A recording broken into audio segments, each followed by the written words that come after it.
معظمنا بنشوف اهالينا لغايه هنا من غير اللي وراه، من غير الام والاب بتوعهم. فلما احنا بنشوف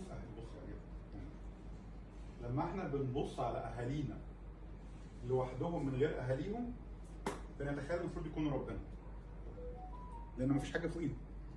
فلو مفيش حاجه فوقيهم معنى كده ايه؟ معنى كده ان دايما هبقى انا ببروجكت عليهم ماي اكسبكتيشن من ربنا، اللي هي ايه؟ يعني ما يعملوش حاجه غلط، كل حاجه تعملوها مظبوطه، يحبونا زي المفروض انهم يحبونا. اور اندرستاندينج على المفروض ربنا بيعمل ايه بنبروجكته على اهالينا. انما لما بنشوف اهالينا من خلال علاقتهم باهاليهم بنشوفهم بني ادمين. ما تلفيش، بنشوفهم بني ادمين. بني ادمين ليه؟ لان ليهم ام واب، فاللي هم مروا بيه ممكن يكون حاجات انتوا ليه مش باصين لبعض؟ بصوا مش قادرين تبصوا لبعض، في حاجه في الدينامكس هنا.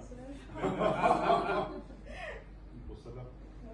فلما بيكون شايفين اهالينا من خلال اهاليهم بنبتدي نشوفهم كبني ادمين، وساعتها بنبتدي قدرتنا على التعاطف معاهم، مش العطف، التعاطف بتبقى اعلى بكتير.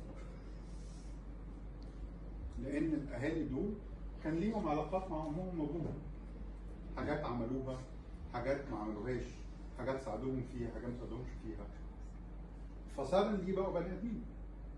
انما طول ما انا شايف اهلي لوحديهم فمتوقع منهم اللي انا متوقعه من ربنا، ان هم لازم يعملوا كل حاجه مظبوطه، المفروض كانوا يعملوا كذا، المفروض يعملوا كذا، كل الكلام ده.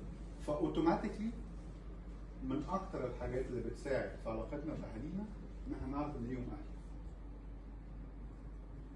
وكمان دول ليهم اهل. فلو هنا كان في مشكله، المشكله دي هتاثر على الام، فالام ممكن بعد شويه المشكله دي تاثر على علاقتها ببنتها، اللي تاثر على علاقتها ببنتها.